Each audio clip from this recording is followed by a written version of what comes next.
Hello बच्चों, welcome again to my YouTube channel physics की पाठशाला में। तो हम आपके लिए लेकर आ गए हैं इलेक्ट्रोस्टैटिक्स का लेक्चर नंबर 3, जिसमें हम डिस्कस करने वाले हैं इलेक्ट्रिक डाइपोल पे कितना टॉर्क लगता है जब आप उसको यूनिफॉर्म इलेक्ट्रिक फील्ड में रखते हैं, या फिर इलेक्ट्रिक डाइपोल को रोटेट कराने में कितना वर्क हमें करना पड़ता है जब हमने इसको यूनिफॉर्म इलेक्ट्रिक फील्ड में रखा है। और साथ में हम कुछ न्यूमेरिकल आज डिस्कस करने वाले हैं, जो न्यूमेरिकल आपके प्रीवियस लेक्चर से रिलेटेड है। तो अगर आप न्यूमेरिकल करना चाहते हैं तो जाके पहले आप प्रीवियस लेक्चर को देख लीजिए, ताकि आपको न्यूमेरिकल अच्छे से समझ में आ जाए। ठीक है, तो ज़्यादा लेट ना करते हुए स्टार्ट करते हैं वीडियो को। सबसे पहले हम बात करते हैं torque on the electric dipole in uniform electric field. तो हमारा एक यूनिफॉर्म इलेक्ट्रिक फील्ड में कितना डाइपोल पे कितना टॉर्क लगता है वो हम बात करने वाले हैं। तो हमने एक यूनिफॉर्म इलेक्ट्रिक फील्ड यहाँ पे दिखा रखा है, और उस पर हमने डाइपोल को थीटा एंगल पे रखा हुआ है। ठीक है, तो यहाँ पे आप देख रहे होंगे कि इस फिगर में आपको एक यूनिफॉर्म इलेक्ट्रिक फील्ड दिख रहा होगा, और एक इलेक्ट्रिक डाइपोल है, प्लस की और माइनस की दो अपोजिट चार्ज है, और 2a डिस्टेंस पे रखे हुए हैं। तो हमने इसको थीटा एंगल पे रखा हुआ है। तो इस पर कितना टॉर्क लगेगा वो हम बात करेंगे। तो सबसे हम बात कर लेते हैं, सिंगल चार्ज पे जो फोर्स लग रहा है वो एफ, वो इस डायरेक्शन में लग रहा है, और माइनस क्यू चार्ज पे जो फोर्स लग रहा है वो इस डायरेक्शन में लग रहा है। तो जो फोर्स का मैग्नीट्यूड है F equal to Q E, single charge पे जो होता है वो दोनों का मैग्नीट्यूड सेम है, लेकिन ये दोनों अपोजिट डायरेक्शन में है। ठीक है, ये इस डायरेक्शन में जा रहा है और ये इस डायरेक्शन में जा रहा है।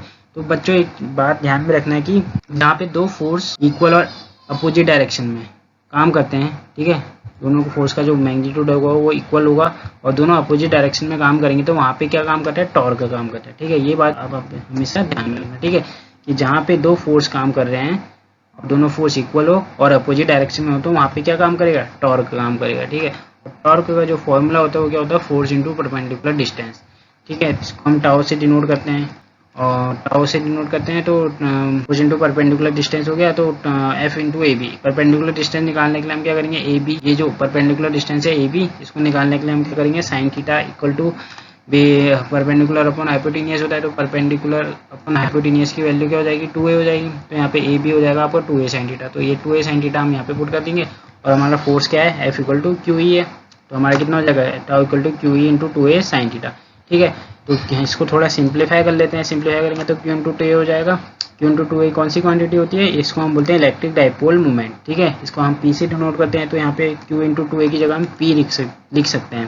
ठीक है, तो पी ई साइन थीटा आपका टॉर्क आ जाएगा। तो इतना टॉर्क लगता है आपका एक इलेक्ट्रिक डाइपोल पे जब आप इसको यूनिफॉर्म इलेक्ट्रिक फील्ड में प्लेस करते हैं। ठीक है, अब हम इसके दो केस हमें पढ़ने हैं कि जब आप इलेक्ट्रिक डाइपोल को किस थीटा 0 डिग्री पे रखते हैं या 90 डिग्री पे रखते हैं, तो आपका कितना टॉर्क लगता है वो आपको यहाँ पे पढ़ना है। तो आप जब पहला केस है हमारा कि जब थीटा एंगल को आप 0 डिग्री पर रखते हैं, तो उस समय टॉर्क कितना लगेगा, तो थीटा अगर 0 तो साइन 0 कितना हो जाएगा, 0 डिग्री। तो उस समय टॉर्क भी कितना हो जाएगा आपका, टॉर्क भी कितना हो जाएगा, 0। उस समय की जो कंडीशन होगी वो स्टेबल इक्विलिब्रियम की कंडीशन होगी। ठीक है, नेक्स्ट जो केस है वो है थीटा इक्वल टू 90 डिग्री। ठीक है, थीटा जब आप 90 रखेंगे तो साइन 90 आपका कितना होता है 1, तो साइन 91 हो गया, तो टाउ कितना हो जाएगा पी। तो उस समय जो टाउ होगा मैक्सिमम होगा, उस केस में जो टाउ होगा जो टॉर्क लगेगा वो मैक्सिमम लगेगा। ठीक है, अब बात करते हैं हम work done in rotating electric dipole in electric field. तो वर्क डन, हमें वर्क निकालना है कि किसी यूनिफॉर्म इलेक्ट्रिक फील्ड में कोई इलेक्ट्रिक डाइपोल अगर रोटेट करा रहे हैं, तो हमें कितना वर्क करना पड़ता है वो हमें यहाँ पे फाइंड करना है। तो फिगर देख लीजिए कि हमारे पास एक डाइपोल है माइनस क्यू प्लस क्यू, उसको हमने थीटा 1 एंगल पे रखा है। इनिशियली हमारा एंगल कितना है, थीटा 1 है। फिर हमने इसको वर्क करके थोड़ा रोटेट कर दिया, थीटा 2 एंगल तक क्या कर दिया, रोटेट कर दिया। थीटा 1 से कहाँ पहुँचा दिया, थीटा 2 एंगल तक रोटेट कर दिया।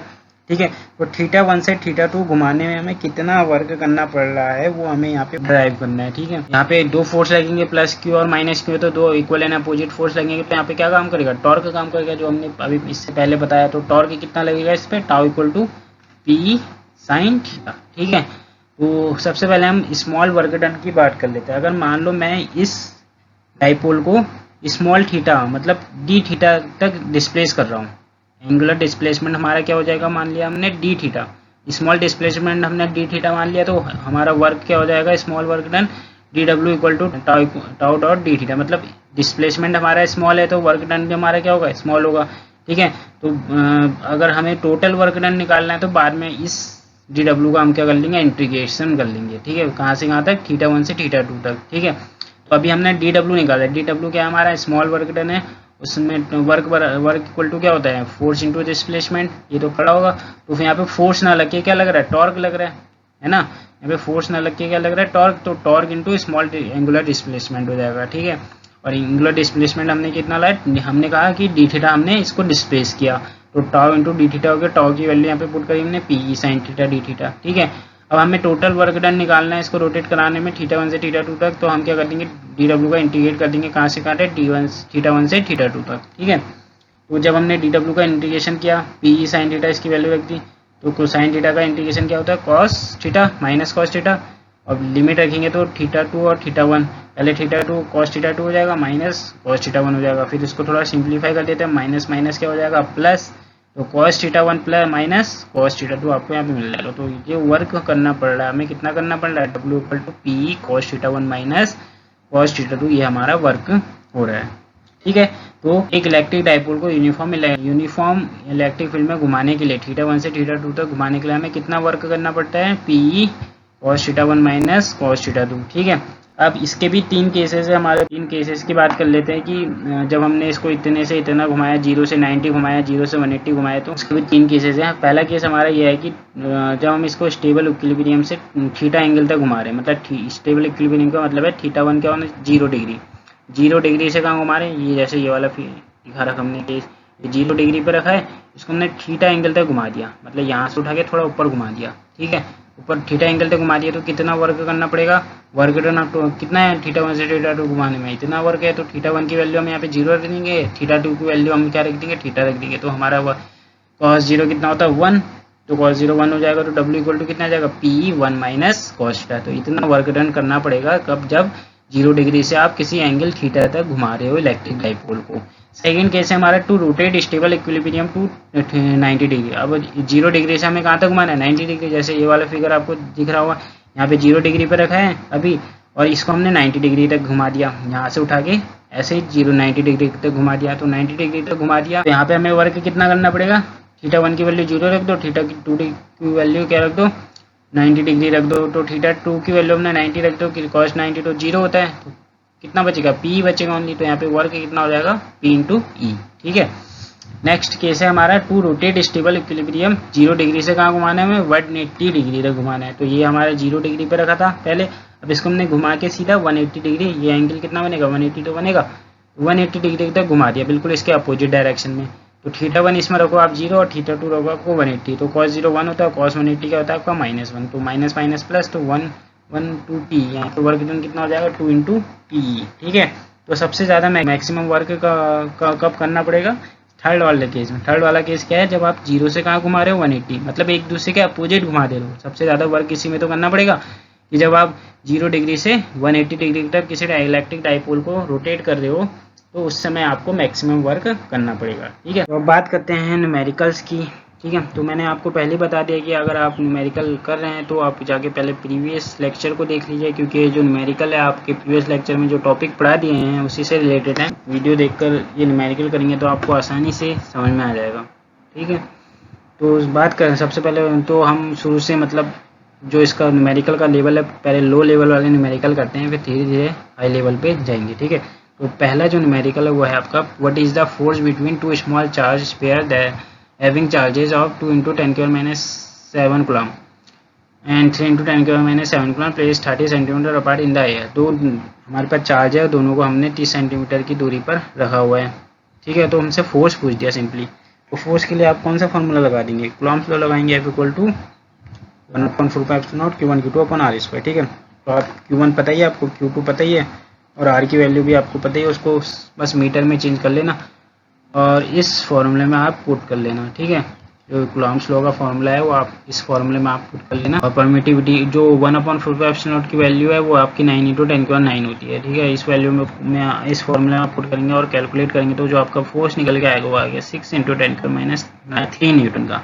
और ये जो फोर्स लगेगा वो कैसे लगेगा रिपल्सिव, ठीक है, क्योंकि दोनों पॉजिटिव चार्ज है, और दोनों पॉजिटिव चार्ज है तो एक दूसरे को क्या करेंगे रेपल करेंगे, तो यहाँ पे फोर्स का जो नेचर होगा क्या होगा रिपल्सिव नेचर का होगा। नेक्स्ट क्वेश्चन है आपका 4 point charge QA 2 microcoulomb, QB -5 microcoulomb, QC 2 microcoulomb and QD इतना are located at the corner of a square ABCD of side 10 centimetre.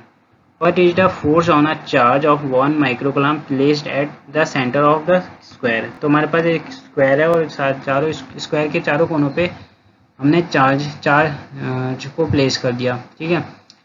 A B C D पे हमारे चार्ज है 2 microcoulomb -5 microcoulomb 2 microcoulomb -5, और जो centre है ओ पे एक 1 microcoulomb का चार्ज रखा हुआ है। तो वो पूछ रहा है कि इस 1 माइक्रोकुलम पे कितना फोर्स लगेगा, चारों चार्ज के द्वारा कितना फोर्स लगाया जाएगा, टोटल रिजल्टेंट फोर्स हमें निकालना है पॉइंट ओ पर, ठीक है। तो डिस्टेंस हमारी दी है 10 सेंटीमीटर स्क्वायर की, और हमें डायगोनल निकालना है। डायगोनल निकालने के लिए हम पाइथागोरस थ्योरम लगा देंगे, तो 10 का स्क्वायर 10√2 हो जाएगा, तो डायगोनल आपका 10√2 आ जाएगा, और डायगोनल का भी हाफ करना पड़ेगा, ठीक है, क्योंकि हमें पूरा डायगोनल तो नहीं चाहिए, हमें ए से ओ की डिस्टेंस चाहिए, ओ से बी की डिस्टेंस चाहिए, ओ से सी की डिस्टेंस चाहिए, ओ से डी की, मतलब डायगोनल का आधा।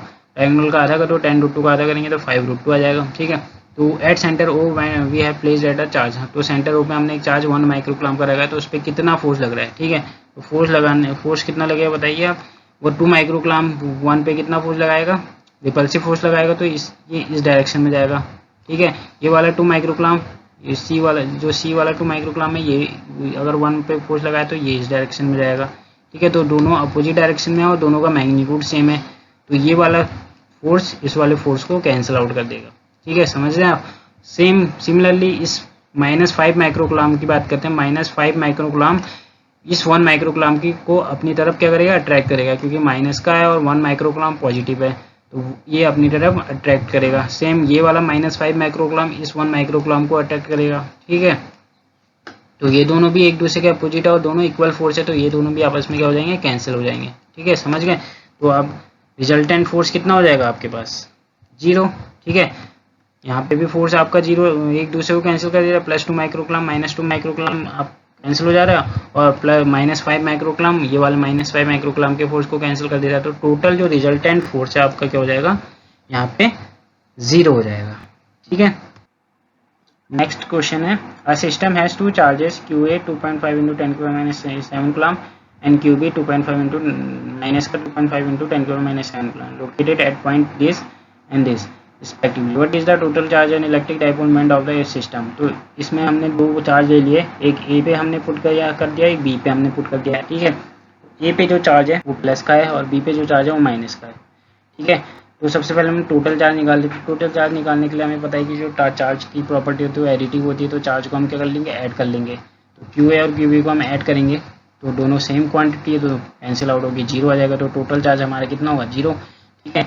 डाइपोल निकालने के लिए, इलेक्ट्रिक डाइपोल मोमेंट निकालने के लिए हमें क्या चाहिए, बीच की डिस्टेंस चाहिए। तो बीच की डिस्टेंस कितना होगी, ये हमारा 15 हो गया, ये भी हमारा 15 हो गया, तो टोटल डिस्टेंस हमारा कितना हो गया, 30 सेंटीमीटर का हो गया।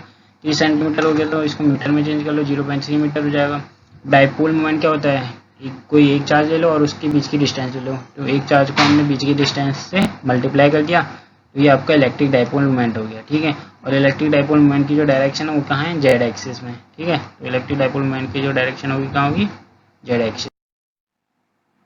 नेक्स्ट क्वेश्चन है, the figure below show tracks of 3 charge particle in a uniform electrostatic field give sign of 3 charges with particle has the highest charge to mass ratio.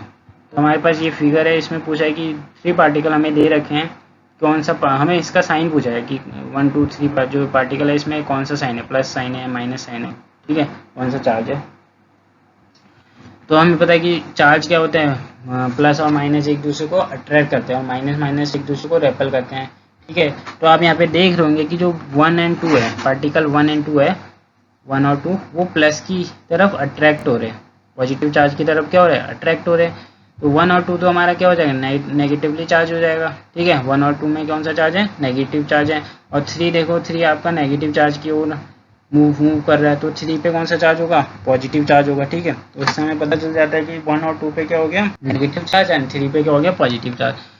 और second हमारा पूछा था कि कौन से पार्टिकल का चार्ज टू मास रेशियो सबसे ज़्यादा होता है। तो चार्ज टू मास रेशियो क्या होता है, डायरेक्टली प्रोपोर्शनल होता है अमाउंट ऑफ डिप्लीशन। डिप्लीशन मतलब कौन सा ज़्यादा टर्न कर रहा है, कौन सा ज़्यादा मतलब बेंड हो रहा है सबसे ज़्यादा। तो 1 और 2 के से जो 3 पार्टिकल है, देखो जो तीसरा पार्टिकल है वो 1 और 2 के कंपैरिजन में ज़्यादा बेंड हो रहा है माइनस की तरफ, ठीक है। जो सबसे ज़्यादा बेंड होता है उसका चार्ज टू मास रेशियो सबसे ज़्यादा होता है। तो इसमें आप कह सकते हो जो थर्ड पार्टिकल है, तीसरा पार्टिकल है, उसका चार्ज टू मास रेशियो सबसे ज़्यादा है। ठीक है, नेक्स्ट क्वेश्चन है आपका 2 point charge QA equal to 3 microcoulomb and QB equal to -3 microcoulomb are located 20 centimetre apart in vacuum. तो हमें इसके मिड पॉइंट पे इलेक्ट्रिक फील्ड निकालना है। ठीक है, दोनों चार्ज के मिड पॉइंट ओ पे इलेक्ट्रिक फील्ड निकालना है। और जब हम इसके मिड पॉइंट पे एक नेगेटिव चार्ज रख देते हैं 1.5 इंटू 10⁻⁹ कूलम का, तो उस पर कितना फोर्स लगता है वो हमें बताना है। ठीक है, तो हमारे पास ये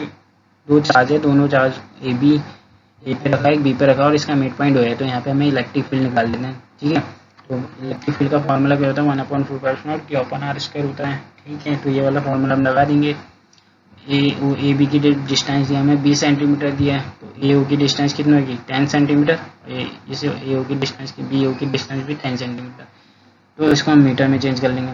तो +3 माइक्रोकूलम की वजह से जो इलेक्ट्रिक फील्ड की डायरेक्शन होगी वो इस डायरेक्शन में होगी। ठीक है, प्लस से दूर जाएगा ना हमेशा, तो +3 की जो वजह से जो इलेक्ट्रिक फील्ड की डायरेक्शन होगी वो किस डायरेक्शन में होगी, इस डायरेक्शन में होगी। ठीक है, तो इसकी जो मैग्नीट्यूड हो गया ये हो गया, आपने सारी वैल्यू पुट कर दी तो यहाँ पे इतना मैग्नीट्यूड हो गया। -3 माइक्रोकूलम की वजह से जो इलेक्ट्रिक फील्ड की डायरेक्शन होगी वो भी किस तरफ होगी, माइनस की तरफ होगी, माइनस की तरफ जाता है ना इलेक्ट्रिक फील्ड। तो +3 की वजह से भी इस तरफ है, प्लस से दूर, और -3 की वजह से भी किस तरफ है, माइनस की तरफ। ठीक है, तो दोनों सेम डायरेक्शन में है।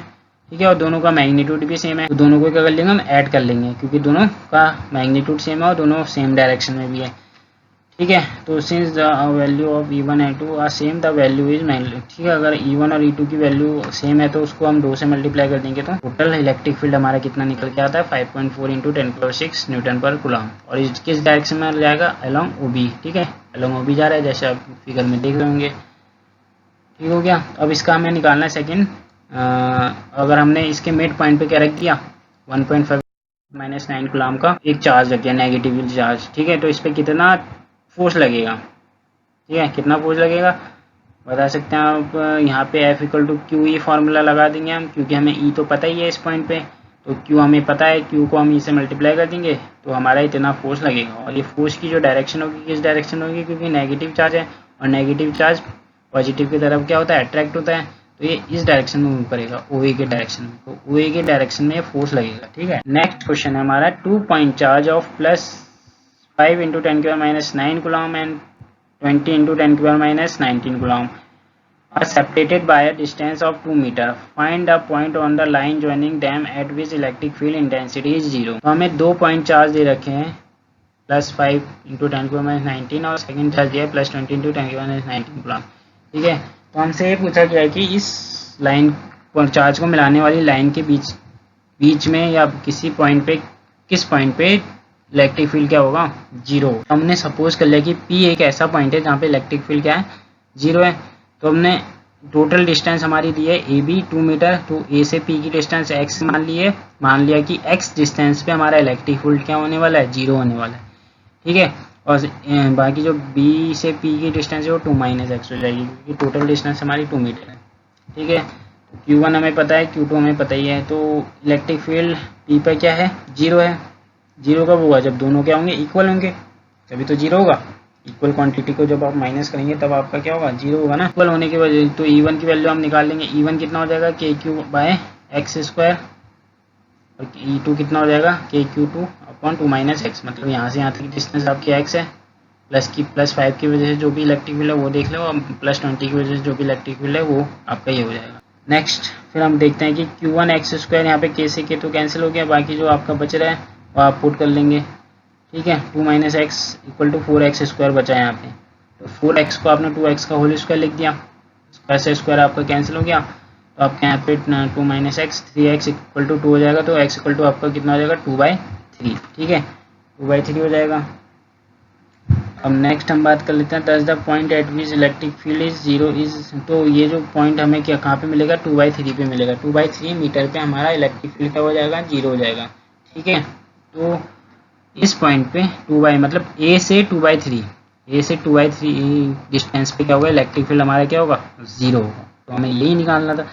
हाँ, और एक चीज़ इसमें और ध्यान में रखनी है कि अगर आपके पास दोनों चार्ज पॉजिटिव दिए हैं या दोनों चार्ज नेगेटिव दिए हैं, तो आपका जो इलेक्ट्रिक फील्ड है वो हमेशा कहाँ आएगा, सेंटर, मतलब लाइन पे ही आएगा। ठीक है, जो आप दोनों चार्ज को जो लाइन मिला रही है, ठीक है, उसी लाइन पे आपका इलेक्ट्रिक फील्ड 0 आएगा। कब, जब दोनों चार्ज क्या आएंगे, सेम साइन के होंगे। प्लस के होंगे या माइनस के होंगे। अगर मान लो दोनों चार्ज सेम साइन के, वो ये both charge same sign, null point हमें कहाँ मिलेगा, जो नल पॉइंट यहाँ पे इलेक्ट्रिक फील्ड जीरो होगा वो हमें लाइन ज्वाइनिंग पे मिलेगा। अगर दोनों में से कोई भी चार्ज अलग अलग है, मतलब एक प्लस है एक माइनस का है, एक वो चार्ज अपोजिट साइन, तो हमें नल पॉइंट का मिलेगा आउटसाइड द लाइन, मतलब लाइन के बाहर मिलेगा, या इधर को मिलेगा इस साइड को मिलेगा, कहीं भी मिलेगा। तो ये चीज़ आपको ध्यान में रखनी है कि अगर दोनों पॉजिटिव चार्ज है या दोनों नेगेटिव चार्ज है तो आपको जो इलेक्ट्रिक फील्ड जीरो मिलेगा वो लाइन में ही मिलेगा, लाइन पे कभी कहीं पे भी मिल जाएगा। लेकिन जब आपका एक पॉजिटिव चार्ज है एक नेगेटिव चार्ज है तो लाइन से बाहर मिलेगा आपको इलेक्ट्रिक फील्ड जीरो। ठीक है, क्वेश्चन है आपका पहले वाला 7th question, 2 point charge -16 microcoulomb and 80 microcoulomb are placed at 8 centimetre apart, find the position of point where electric field is zero. देखो एक यहाँ पे माइनस दिया एक प्लस दिया, तो यहाँ पे आपका जो इलेक्ट्रिक फील्ड जीरो आएगा वो लाइन से बाहर आएगा। हाँ, तो ये क्वेश्चन मैंने आपके लिए छोड़ दिया है, तो आप इसका आंसर हमें कमेंट बॉक्स में लिख के भेज सकते हैं। तो पॉज करके आप क्वेश्चन उतार लीजिए और इसको करने की प्रैक्टिस कीजिए। अगर आंसर मिल जाता है तो आप कमेंट बॉक्स में। ठीक है, नेक्स्ट क्वेश्चन हम बात करते हैं। A charge Q placed at 2 opposite corners of a square, a charge Q placed at the other 2 opposite corner. एक प्लस क्यू चार्ज है, मतलब कैपिटल क्यू हमारा 2 कॉर्नर्स पे रखा है स्क्वायर के, और बाकी 2 कॉर्नर्स पे हमारा स्मॉल क्यू चार्ज रखा है। ठीक है, तो हमें नेट इलेक्ट्रिक फोर्स क्यू पे, इस क्यू पे जो नेट इलेक्ट्रिक फोर्स है हमारा क्या है, 0 दिया है। हमें क्यू अपन क्यू की वैल्यू पूछी है। तो ये जेई का क्वेश्चन है, जेई 2011 में आया है। ठीक है, तो इसको हम करने की कोशिश करते हैं थोड़ा।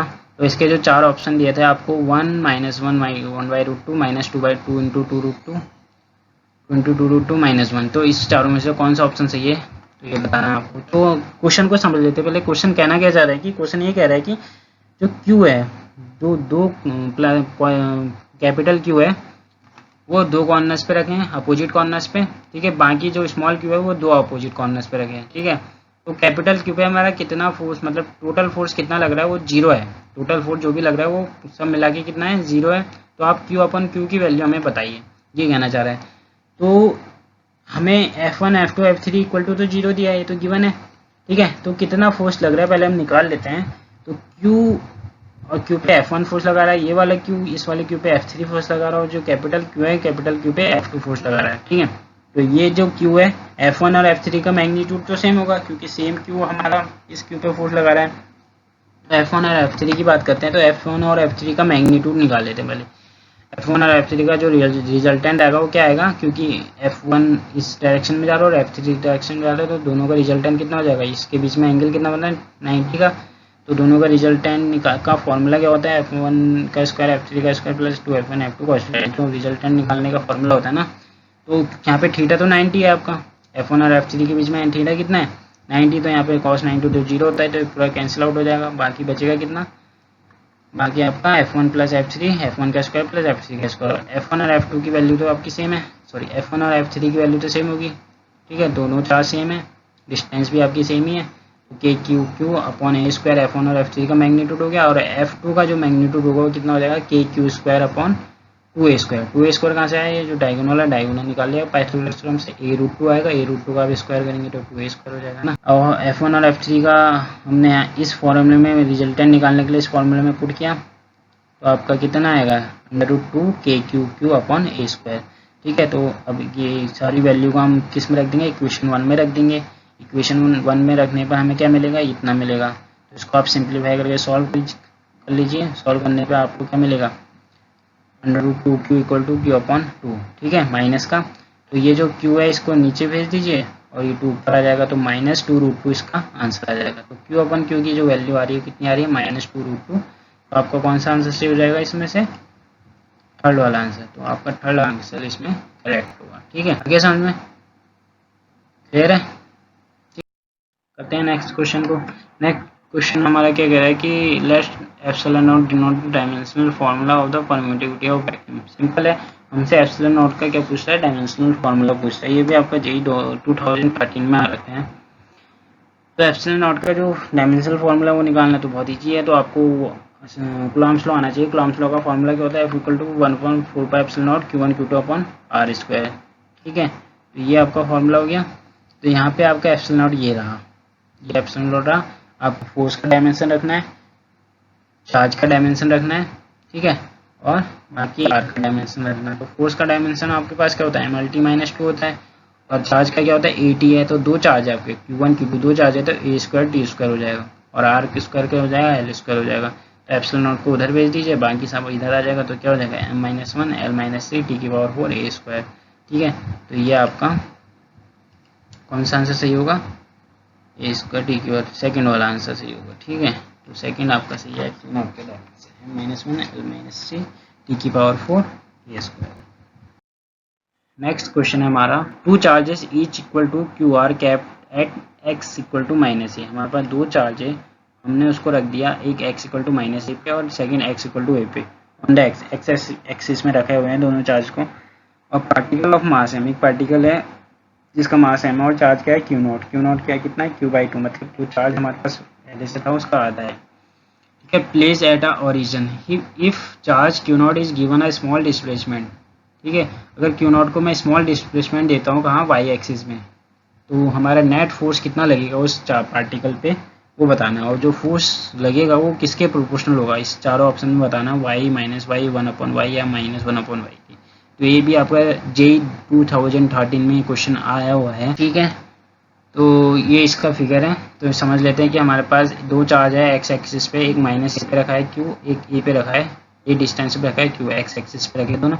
और वाई एक्सिस पे हमारे पास एक पार्टिकल है जिसके पास क्यू नॉट चार्ज है। ठीक है, तो इस पे ये जो क्यू कितना फोर्स लगाया और ये वाला क्यू कितना फोर्स लगाया वो हमें रिजल्टेंट फोर्स निकालना है। तो इस वाले क्यू ने जो फोर्स लगाया, क्योंकि दोनों पॉजिटिव है तो रिपल्सिव फोर्स लगेगा, यहाँ से भी रिपल्सिव लगेगा और इधर से भी रिपल्सिव लगेगा। तो पहले डिस्टेंस निकाल लेते हैं, पाइथागोरस थ्योरम से कितनी आएगी, ए हो गया वाई हो गया, तो A square plus Y square under root A square plus Y square आएगा। ठीक है, इसकी डिस्टेंस। तो ये जो क्यू नॉट पे फोर्स लगा रहा है वो एफ इस डायरेक्शन में जाएगा, रिपल्सिव है तो दूर जाएगा। ठीक है, ये वाला भी रिपल्सिव फोर्स लगाया तो ये भी दूर जाएगा। ठीक है, फिर इस वाले फोर्स के भी दो कंपोनेंट डिवाइड हो जाएंगे और इस वाले फोर्स के भी दो कंपोनेंट डिवाइड हो जाएंगे। तो एक perpendicular component F sine theta, एक parallel component F cos theta. वैसे ही इस वाले एफ के भी एफ साइन थीटा और एफ कॉस थीटा। ठीक है, तो एफ कॉस थीटा तो आप देख रहे होंगे कि दोनों एक दूसरे के अपोजिट है और दोनों का मैग्नीट्यूड तो सेम ही होगा। ठीक है, दोनों क्यू चार्ज है और डिस्टेंस भी दोनों की सेम ही है, तो दोनों का मैग्नीट्यूड सेम है। तो ये जो कॉस वाले क्या हो जाएंगे, कैंसिल आउट हो जाएंगे, कॉस वाले क्या हो जाएंगे आपका कैंसिल आउट हो जाएगा।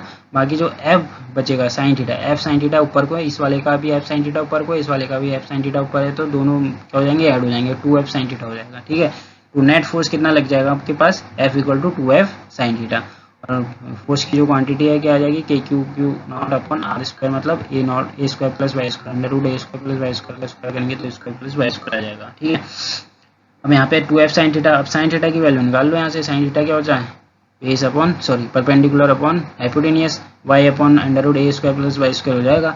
यहाँ पे आप पुट कर लेंगे।